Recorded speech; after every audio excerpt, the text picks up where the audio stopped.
Oke, jadi malam ini kita akan membahas untuk mata kuliah supervisory, itu decision making in the hospitality industry ya. Jadi cara membuat keputusan itu satu hal yang penting ya, tidak bagi seorang manajer atau leader saja, tapi untuk semua associate atau staff yang kerja di hotel harus eh, mempunyai kemampuan untuk membuat suatu keputusan. Nah, dalam membuat keputusan terkadang tidak selalu keputusan itu benar, gitu ya. Tapi at least eh, keputusan itu harus dibuat, karena kalau di perusahaan biasa kan keputusan itu harus segera atau cepat. Hanya ada tamu komplain, ada permintaan tamu. Kadang-kadang mungkin seorang staff atau supervisor permintaannya tamu tersebut di luar dari wewenangnya dia gitu. Tapi keputusan itu harus segera dibuat gitu, karena jangan sampai ini mengeskalate gitu, karena tamu kelamaan nunggu responnya jadi marah dan sebagainya. Jadi dalam membuat keputusan yang terbaik, kita harus tahu dulu apa sih kira-kira apa yang kita akan bicara secara global, kita tentang hotel goals-nya gitu ya. Targetnya tahun ini kita harus bisa dari sisi revenue occupancy-nya misalnya 80%, ARR-nya segini, apa namanya, profitnya segini, tapi dari sisi customer satisfaction juga ada target, misalnya harus apa sih, achieve target kepuasan konsumen di angka 80 misalnya. Terus ada lagi target apa ya, eh, survei karyawan kenyamanan bekerja dari sisi karyawan. Nah, itu juga biasanya disebut dengan KPI itu dibuat di awal. Nanti diturunkan dari GM, GM Departemen Head, Departemen Head Supervisor, dan sebagainya. Semua keputusan itu kita harus tahu kapan akan dibuatnya, kira-kira apa yang salah. Nah, memang dibutuhkan suatu proses planning yang berkelanjutan dan juga review di lapangan. Karena kadang-kadang suatu keputusan mungkin dianggap salah, tapi bisa jadi karena memang kondisinya saat itu pilihan-pilihannya nggak banyak. Seperti tadi harusnya seorang supervisor harus membuat keputusan di mana wewenangnya itu adalah keputusan yang harus dilakukan oleh departemen. Namun pada saat itu departemen head nggak ada, nggak bisa dihubungi, dan dia harus segera membuat keputusan. Nah, keputusan seorang staff atau supervisor itu merepresentasikan keputusan perusahaan atau keputusan hotel dalam konteksnya kita di hotel manajemen. Suka atau tidak suka ya kita harus eh, mengakui bahwa itu keputusan secara korporasi atau secara perusahaan. Walaupun nanti ada feedback atau komen dari tamu yang mungkin merasa keputusan atau apa namanya saran atau jawaban yang dibuat oleh staff kita tidak memuaskan atau jauh dari pokok permasalahan. Namun eh, di industri jasa ini akan selalu terjadi hal-hal seperti ini. Jadi suka atau tidak suka, kita harus pastikan, dan proses learning itu memang harus continue, sustain, dijalankan, sehingga semua level bisa membuat suatu keputusan-keputusan dalam pekerjaan ya konteksnya. Selanjutnya kita, nah kita cerita nih, jadi kenapa sih sorry, kenapa hotel harus membuat keputusan? Harus keputusan itu biasanya kita juga membutuhkan data atau informasi ya. Kira-kira apa sih yang mendasari keputusan itu dibuat?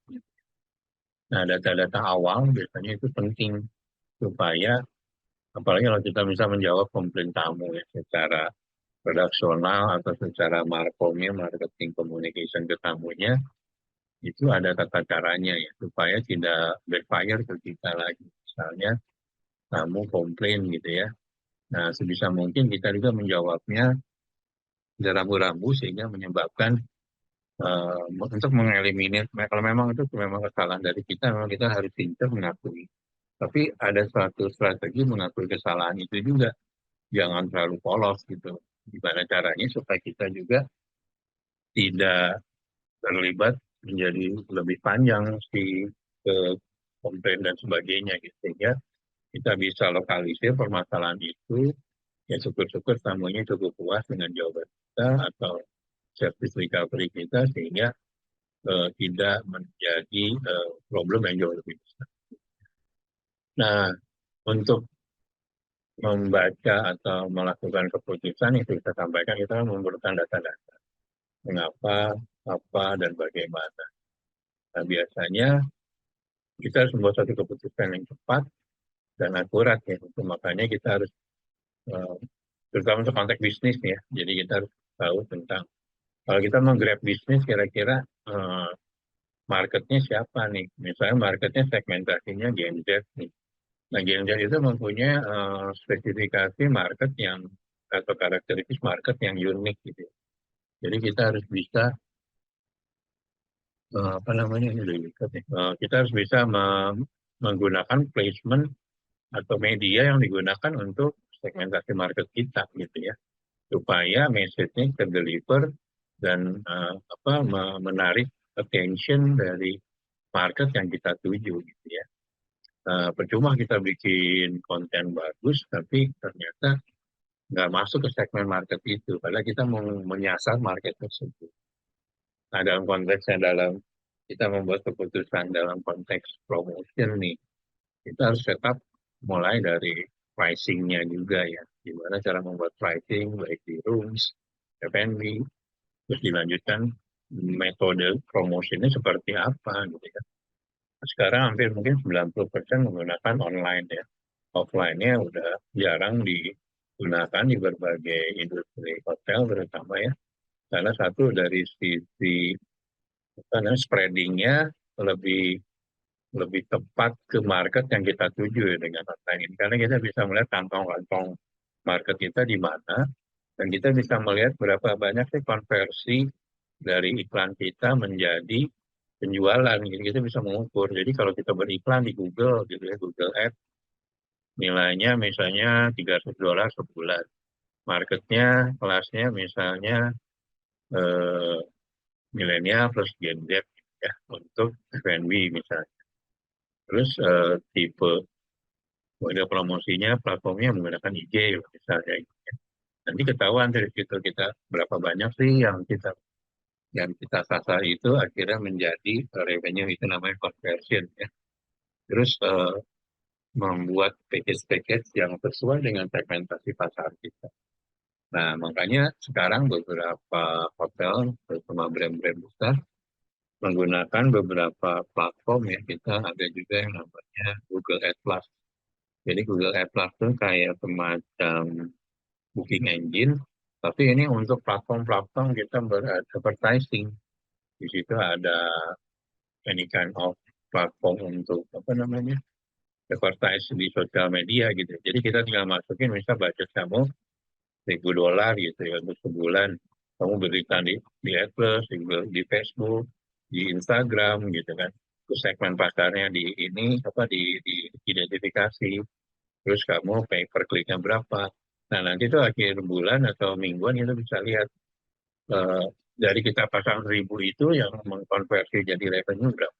Nah, itu satu contoh di mana kita membuat keputusan.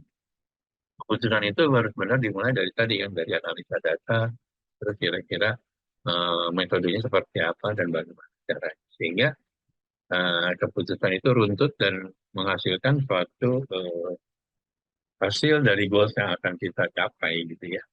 Salah satu contoh dari decision making.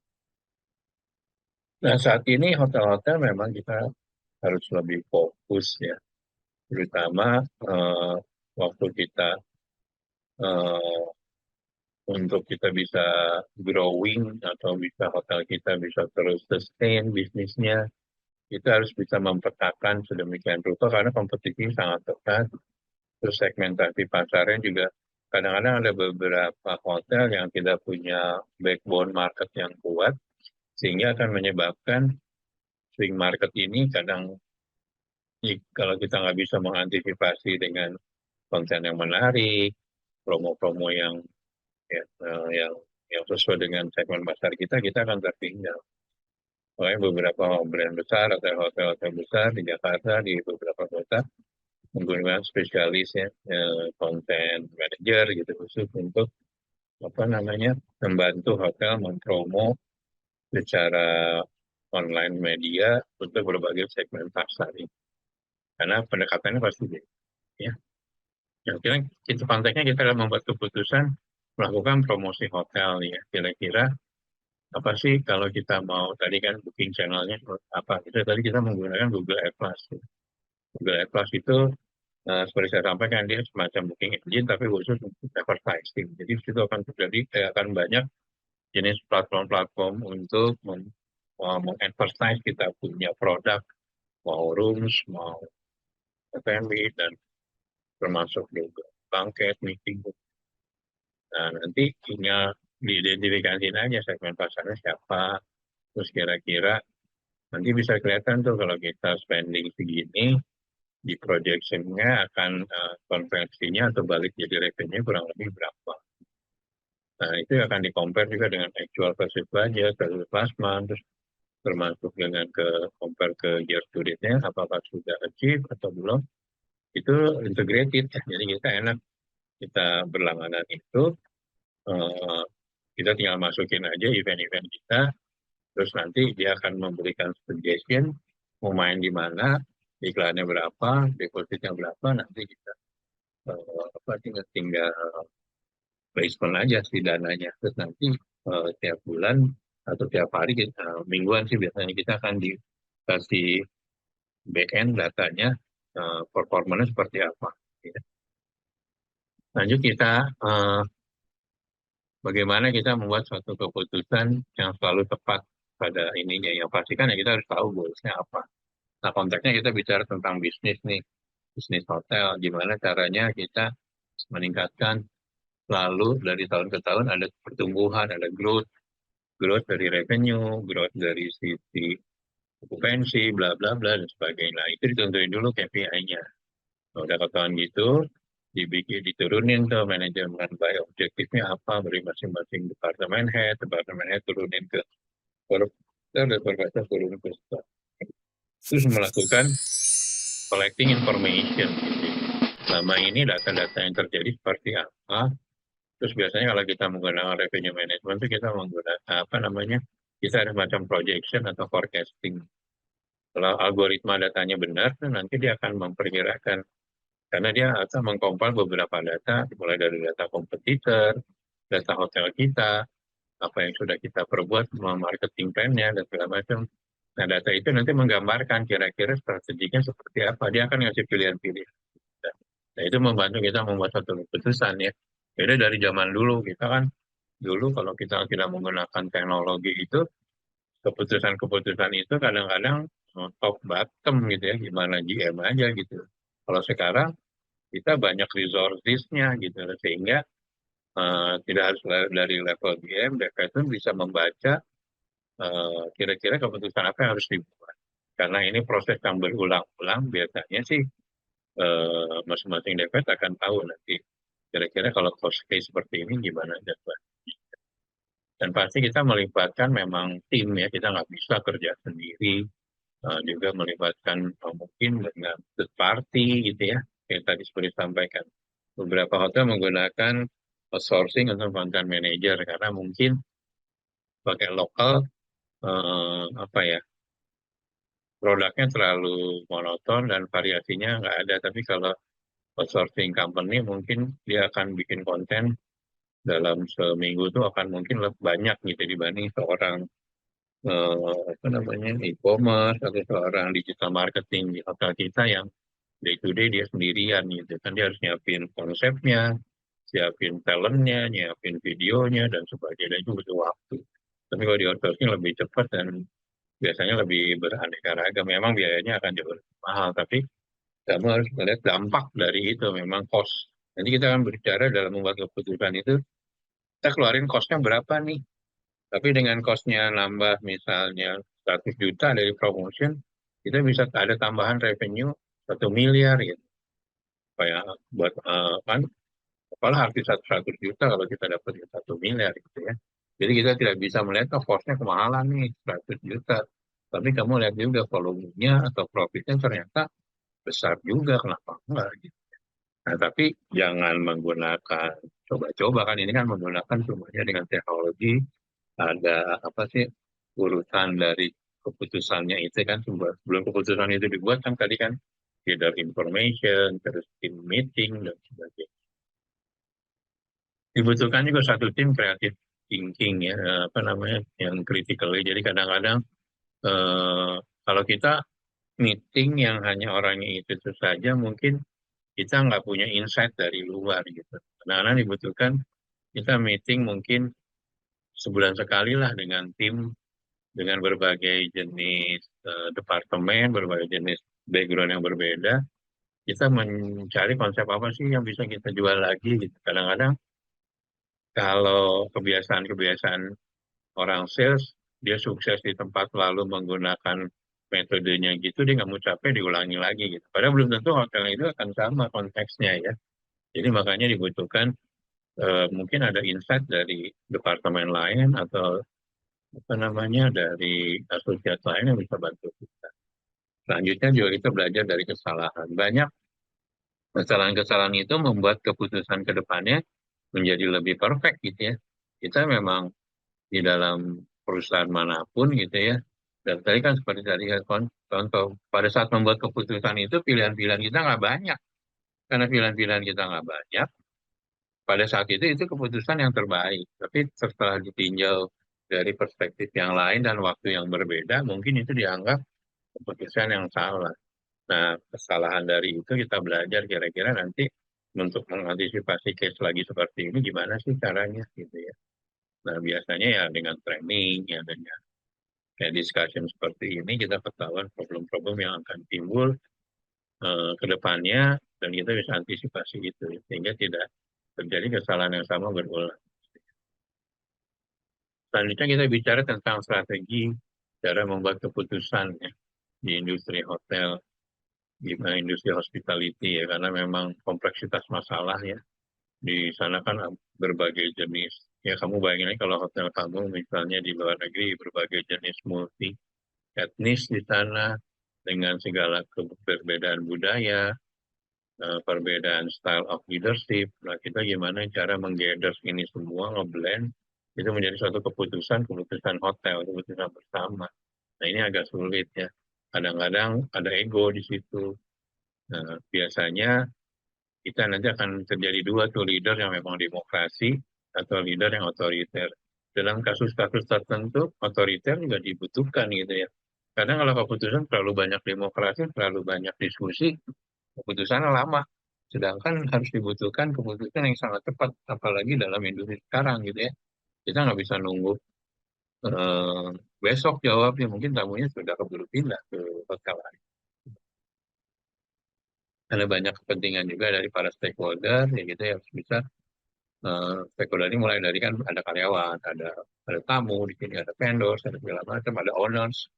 Itu gimana cara membalancing dari sisi performa hotelnya bisa perform, bisa meningkatkan profit bagi owner, tapi juga karyawan juga menjadi happy, servis besar, eh, iklim kerjanya sehat, sehingga tidak terjadi friksi, gesekan antar departemen atau mungkin antar personel di dalamnya. Gitu.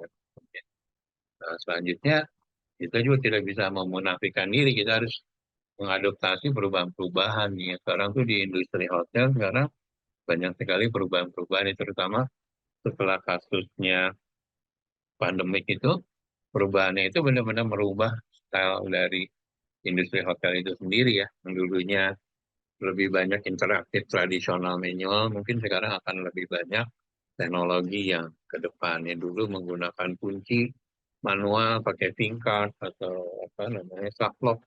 Sekarang beberapa hotel udah menggunakan yang namanya mobile key ya. Jadi tamu itu sebelum check-in kita udah kirim QR code-nya. Plus registration-nya by QR gitu. Jadi waktu dia datang tinggal scan, itu si handphone udah bisa buat buka segala macam, untuk buka kamarnya, buka lift, buka gym, untuk payment juga. Jadi itu salah satu jenis teknologi. Kan teknologi ini mahal ya. Karena waktu itu kayak saya waktu itu ngerubah Ini aja untuk satu teknologi mobile itu butuh uang 1 miliar ya, untuk merubah kuncinya, merubah sistemnya. Dan kemarin kejadian ya, waktu di Amerika itu, mungkin pernah dengar suatu kasus grupnya MGM ya, MGM yang tempat judi itu satu hari ke apa ya namanya, infiltrate hackers masuk ke servernya. Itu bisa dibayangin dalam satu hari itu lumpuh. Jadi kunci kamar nggak bisa dikeluarin, terus apa sih namanya, mesin-mesin kasino, mesin-mesin judinya error semua gitu, dan kerugiannya itu cukup besar banget gitu ya, nyampe berapa miliar dolar gitu karena transaksinya besar.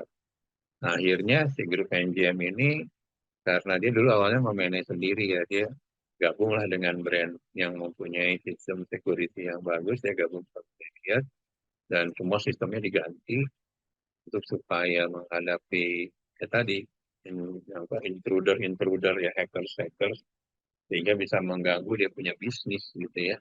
Nah, ini salah satu contoh juga bahwa kita harus tegap terhadap perubahan-perubahan yang terjadi ya. Kita nggak bisa statis ya. Memang kalau misalnya brandnya kecil nggak gede, impact nggak terlalu besar. Hotelnya membesar, nggak mungkin lagi banyak manualnya, semuanya udah teknologi yang besar. Selanjutnya kita belajar juga dengan studi-studi kasus seperti tadi, kasus di MGM di Amerika seperti apa, gitu ya. Terus juga pricing, segmentasi dan segala macam itu menjadi pembelajaran kita ya, untuk menambah eh, kemampuan dalam membuat decision making dari semua level di hotel atau di hospitality industry tersebut. Gitu. Sampai di sini ada yang mau nanya dulu nggak sebelum saya lanjut? Nggak ada, saya lanjut ya. Nah, sekarang bagaimana kita bisa memahami strategi keputusan, pembuatan keputusan di industri hotel atau industri hospitality.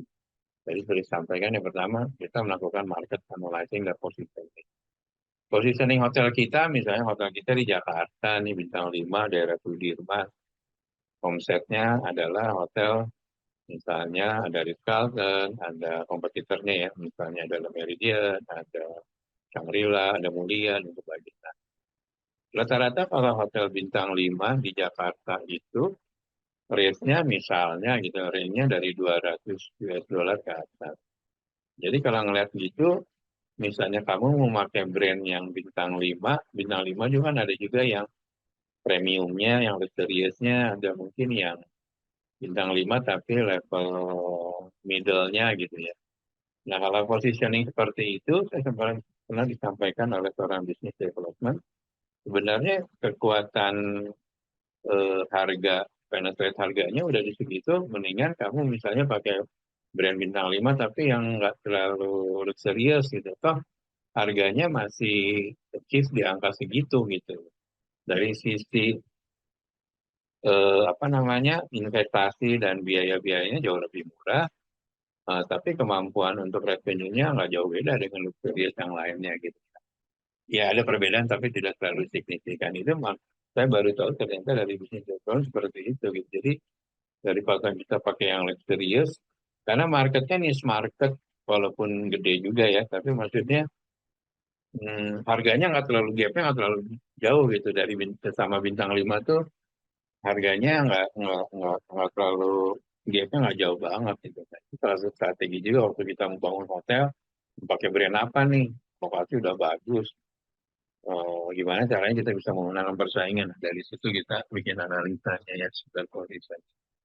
Kita harus tahu ya seperti tadi kompetitornya siapa aja, kelebihannya masing-masing kompetitor apa gitu ya, Accor, Sofitel lebihnya apa, terus apa sih namanya, Sin Regis lebihnya apa, Ritz Carlton lebihnya apa, dan sebagainya.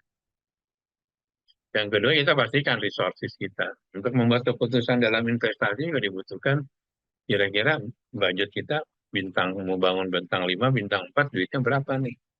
Nanti di mata kuliah studi kelayakan yang kemarin sudah disampaikan bahwa untuk membangun hotel itu ya, kita ada istilahnya investment per roomkey gitu ya. Misalnya bintang 5, bintang 4 ya sekarang, beberapa bintang 4 yang brand besar, satu kamar itu investasi bisa 1 M-an gitu, 1 miliar gitu. Jadi kalau kamu bangun 100 kamar, berarti 100 miliar.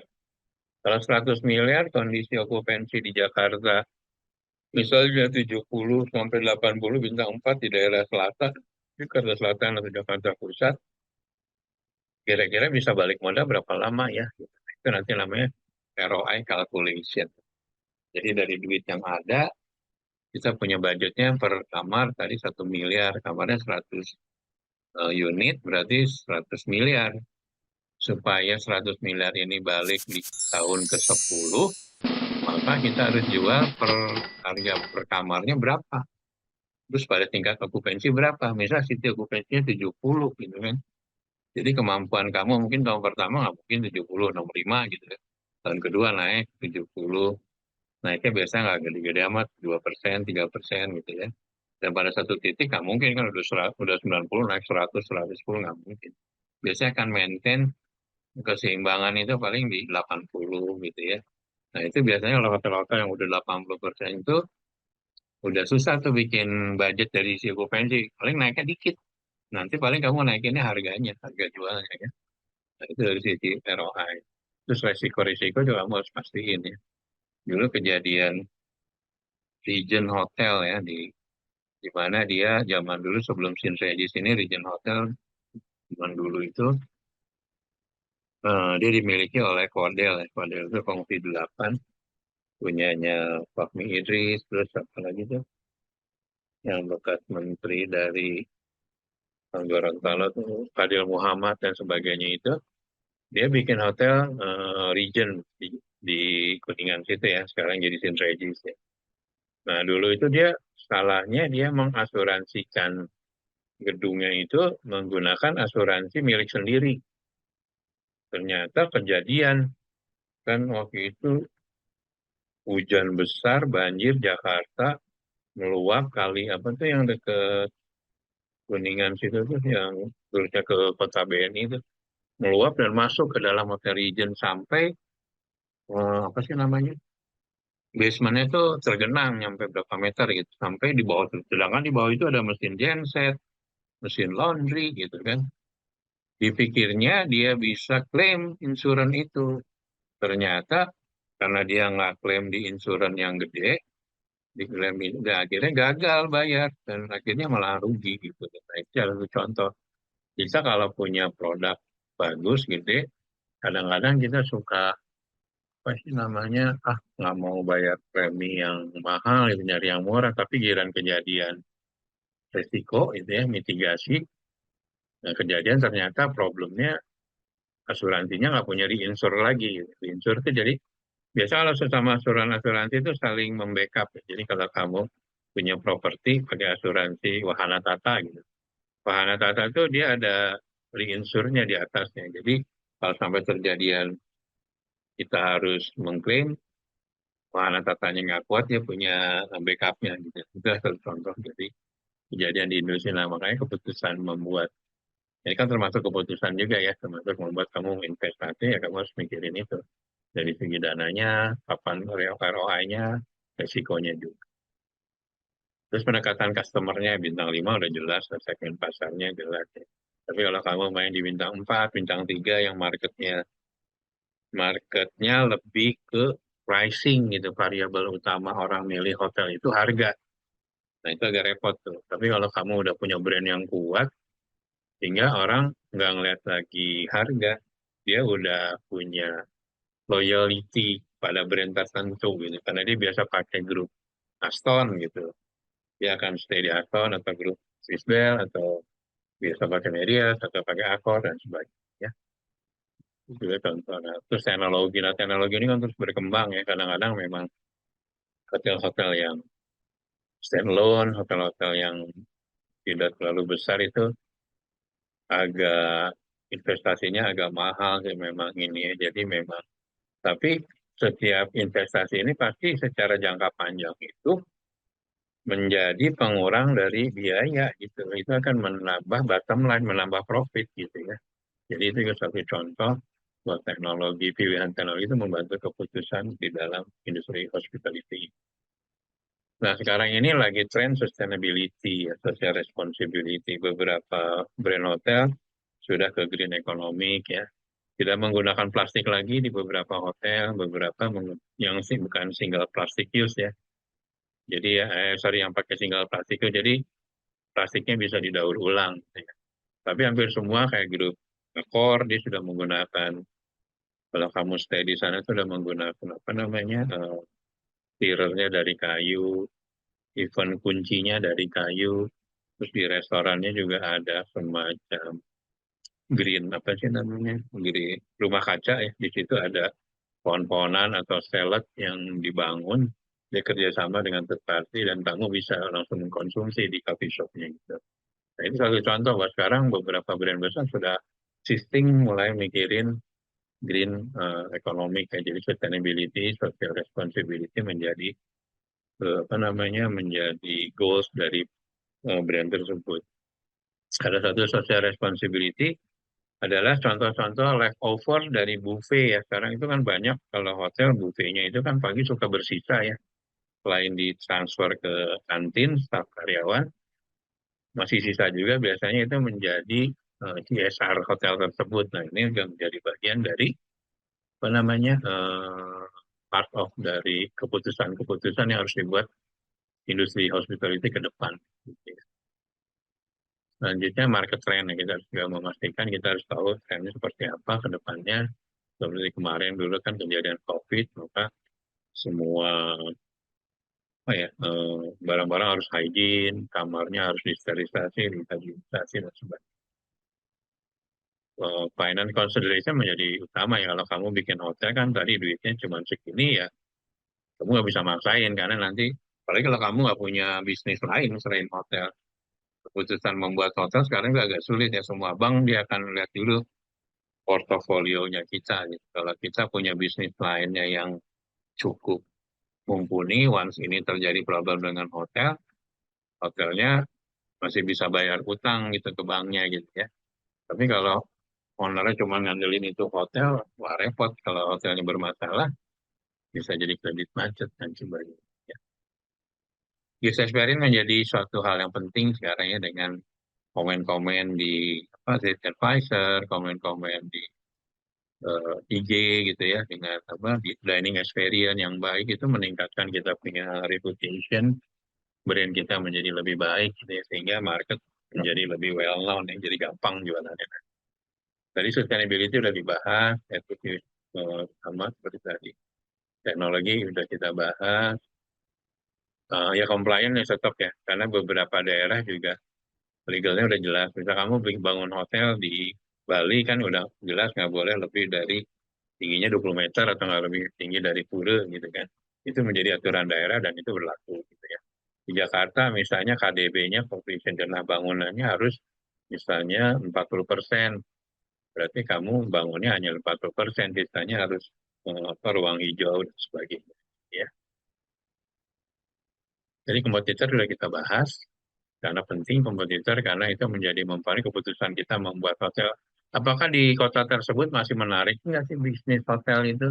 Salah satu membuat keputusannya adalah dengan apa metodenya melakukan analisa kompetitor dulu. Kalau masih dirasa bagus, bangun hotel gitu ya. Dengan harapan pasti bisnisnya akan baik dan kita punya investasi akan segera kembali. Hmm. Jadi saya mau nanya nggak? Selanjutnya mungkin kita mempelajari dengan behavior dari consumer ya. Kebiasaan Gen Z juga menjadi sekarang beberapa brand besar sudah mikirin gimana sih modelnya Gen Z. Gen Z ini bisa didekati dengan metode promosinya seperti apa. Terus di kamar itu yang dibutuhkan dia apa aja. Pertama mungkin yang pasti bandwidth-nya.